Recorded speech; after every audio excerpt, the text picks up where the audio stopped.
Hai guys, Assalamualaikum warahmatullahi wabarakatuh. Oke, kembali lagi di channel saya Dr. Nui. Di video kali ini saya akan membahas mengenai pervaksinan COVID-19. Jadi topiknya adalah reaksi anafilaksis. Jadi ini salah satu efek terberat dari vaksinasi COVID-19 dan juga termasuk di KIPI berat ya. Jadi KIPI itu kejadian ikutan pasca imunisasi. Jadi ini masuk di KIPI yang berat. Nah pertanyaannya, kalau ada efek yang berbahaya seperti ini, apakah kita masih harus vaksin? Apakah yakin kita masih harus vaksin COVID-19? Nah memang kita out of the topic dulu. Saat video ini dibuat, itu kita sedang vaksinasi tahap 2. Jadi pelayanan publik dan juga lansia ya. Jadi untuk yang vaksin yang tahap pertama untuk nakes saya kira sudah selesai atau mungkin ya hampir selesai. Jadi kita sekarang saat ini untuk yang tahap kedua, dan sangat deras hoax ya, gila banget, banyak banget hoax yang beredar di grup WhatsApp keluarga, di medsos itu ya. Jadi lawan kita bersama itu tidak hanya COVID-19-nya, jadi nggak hanya virusnya aja, ada 3 ya kalau saya rangkum lawan kita di era pandemi ini. Yang pertama ya virusnya sendiri, COVID-19, SARS-CoV-2 ya virusnya, terus kemudian yang kedua orang yang nggak patuh protokol kesehatan, itu ya, dia sudah nggak percaya, ada yang gerakan anti masker dulu ya dan lain sebagainya. Itu yang kedua. Yang ketiga adalah hoax ya. Makanya ya kita tetap harus optimis, tapi ya memang pandemi ini akan sulit berakhir kalau lawan kita itu semakin lama semakin banyak. Nah sekarang kita balik ke tadi ya, reaksi anafilaksis. Jadi saya mau bahas ini, semoga isu-isu tentang efek-efek samping COVID-19 yang berat-berat, yang mengancam nyawa, misalnya nanti digoreng menjadi hoax, sudah nggak ada lagi. Nggak tahu ya, reaksi anafilaksis ini sudah digoreng menjadi hoax nggak ya? Ya semoga belum ya. Tapi kalau misalnya nanti akan digoreng menjadi isu hoax, ya kalian sudah punya tameng, sudah punya ilmu, salah satunya nanti yang saya jelaskan ini gitu ya, sehingga kalian menanggapi informasi itu lebih baik, lebih tersaring ya, lebih tenang, nggak terus kemudian gerusa-gerusu, panik, langsung kemudian mengambil tindakan yang jadinya nanti nggak rasional tindakannya, jadi tindakan yang aneh-aneh. Memang ada pertanyaan, apa sih efek samping yang terberat dari vaksinasi COVID-19? Jawabannya ya reaksi anafilaksis. Salah satunya reaksi anafilaksis. Karena efek ini cukup berat sehingga memang bisa mengancam nyawa. Jadi sampai bisa mengancam nyawa. Nah terus tadi ya pertanyaan, kenapa kok masih kita itu terus disuruh, terus dihimbau untuk melakukan vaksinasi padahal ada efek yang mematikan, ada efek yang berbahaya. Sebelum menjawab itu, ada pertanyaan lain. Apa efek paling berbahaya dari makan kepiting? Jawabannya sama, reaksi anafilaksis. Apakah bisa mengancam nyawa? Ya bisa, karena reaksi anafilaksis itu mengancam nyawa. Ada juga pertanyaan lain, misalnya apa efek paling berbahaya dari makan kacang? Jawabannya sama, reaksi anafilaksis. Apakah mengancam nyawa? Mengancam nyawa juga. Atau yang paling ringan, apa efek paling berbahaya atau mematikan dari makan nasi putih, beras yang dimasak? Sama, jawabannya reaksi anafilaksis. Itu ya. Jadi reaksi anafilaksis itu sangat luas. Ya, penyebabnya sangat luas sekali. Nah, bahkan di Amerika itu kejadian anafilaksis, reaksi anafilaksis akibat kacang itu cukup lumayan tinggi. Tadi ada yang karena nasi ya. Kalau nasi ini saya punya ininya jurnalnya, supaya kalian juga ini ya, ada buktinya ya bahwa anafilaksis karena nasi itu juga bisa.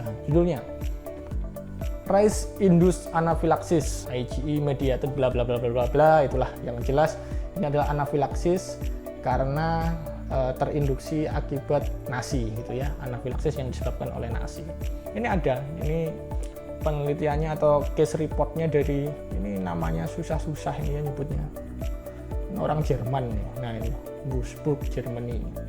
Ini dia melaporkan ada kejadian anafilaksis akibat nasi. Nah, discussionnya di penelitiannya itu in the present study. Pada studi kali ini kita melaporkan pasien orang Jerman yang terkena anafilaksis setelah makan nasi matang, jadi cooked rice atau nasi yang sudah dimasak ya. Nasi matang, gejalanya muncul dalam 20 menit dan gejalanya adalah ini ya, urtikaria, pruritus, angioedema, disfagia, dan bronkospasm. Nanti akan saya jelaskan ini apa semua. Yang jelas case report ini atau laporan kasus ini adalah pasien orang Jerman yang kena anafilaksis akibat makan nasi matang. Ini makan nasi aja bisa mengancam nyawa ini ya. Nah itu. Jadi penyebab anafilaksis itu sangat luas sekali dan juga bahkan dari hal-hal yang ada di sekitar kita yang lazim kita makan atau kita masukkan ke tubuh kita sehari-hari. Oke, kita sekarang ke definisinya. Apa sih reaksi anafilaksis itu ya? Jadi kalian tadi sudah saya kasih gambaran bahwa nggak hanya vaksin COVID-19, ternyata hal-hal lain itu juga menyebabkan reaksi anafilaksis. Terus definisinya apa reaksi anafilaksis? Kita pakai definisinya pemerintah aja. Ini tadi saya sudah cari Permenkes ya. Oke, reaksi anafilaksis merupakan sindrom klinis akibat reaksi imunologis, reaksi alergi yang bersifat sistemik, cepat dan hebat yang dapat menyebabkan gangguan respirasi, sirkulasi, pencernaan dan kulit. Jika reaksi tersebut cukup hebat, dapat menimbulkan shock yang disebut shock anafilaktik atau shock anafilaktik membutuhkan pertolongan cepat dan tepat. Gitu. Saya jelaskan aja ya supaya ini terlalu medis. Jadi reaksi anafilaksis itu sindrom klinis atau kumpulan gejala yang disebabkan oleh reaksi imunologis atau reaksi alergi. Gitu ya. Jadi kumpulan gejala yang timbul karena tubuh kita salah paham. Reaksi alergi itu tubuh kita salah paham. Ya, jadi yang salah tubuh kita, salah memahami zat yang masuk ke dalam tubuh kita. Kumpulan gejala akibat tubuh kita menjadi salah paham yang bersifat sistemik. Jadi semuanya. Jadi salah pahamnya itu ya semua, sistemik itu satu sistem tubuh kita itu salah semua. Cepat dan hebat yang menyebabkan gangguan tadi ada respirasi, itu gangguan pernafasan ya, jadi pasiennya jadi orangnya yang salah paham tadi itu, yang tubuhnya salah paham itu menjadi gangguan respirasi, itu pernafasan menjadi sesak, sirkulasi itu gangguan peredaran darah, lalu pencernaan itu gangguan ya saluran cerna ya, jadi mual muntah, terus mungkin jadi diare dan lain sebagainya, dan juga kulit itu muncul kemerahan. Kalau saya orang Jawa namanya biduren, jadi muncul merah-merah dan gatal. Jadi gangguan respirasi, pernafasan, sirkulasi, peredaran darah, pencernaan, saluran cerna, dan kulit. Jadi 4 ini. Nah, kalau terjadinya nanti semakin parah, itu namanya shock anafilaktik. Shock itu bukan kaget.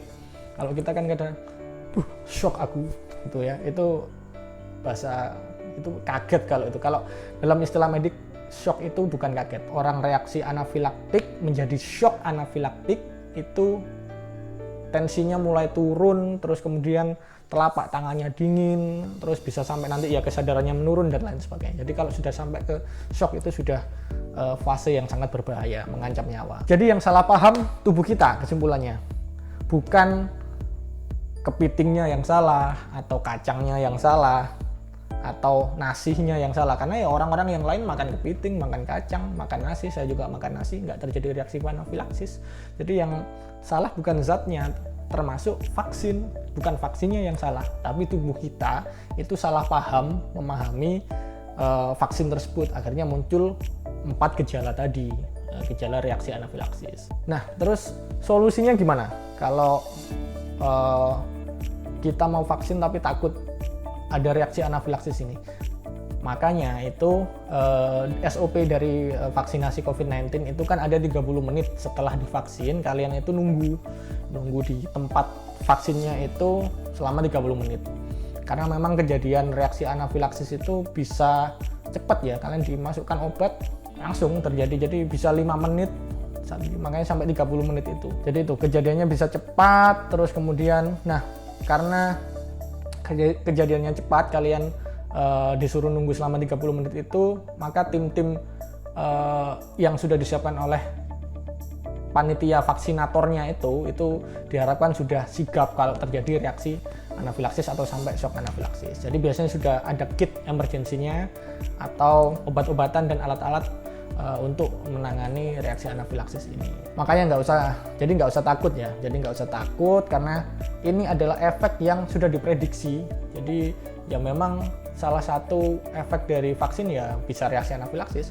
Nggak hanya vaksin COVID-19, bahkan kalian minum antibiotik, misalnya minum obat flu, itu juga bisa reaksi anafilaksis. Jadi ini sebenarnya sudah reaksi umum ya, sudah sebelumnya itu sudah ada. Semoga reaksi anafilaksis ini nggak digoreng hoax, tapi ya walaupun digoreng, ya kalian seenggaknya dengan nyimak video dari saya ini sudah tahu, sudah tenang dan ya nggak kemakan sama hoax itu.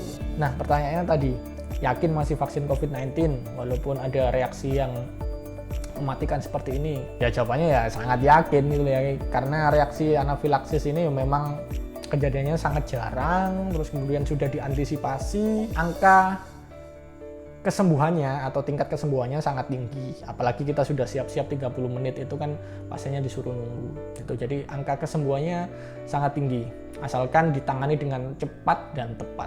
Insya Allah lah tenaga medis yang melakukan vaksinasi itu juga sudah terlatih untuk menangani kasus-kasus reaksi anafilaksis bahkan sampai shock anafilaksis gitu ya. Jadi nggak usah ragu untuk vaksin COVID-19, apapun vaksinnya itu sudah ditakar lah ya oleh BPOM, oleh pemerintah.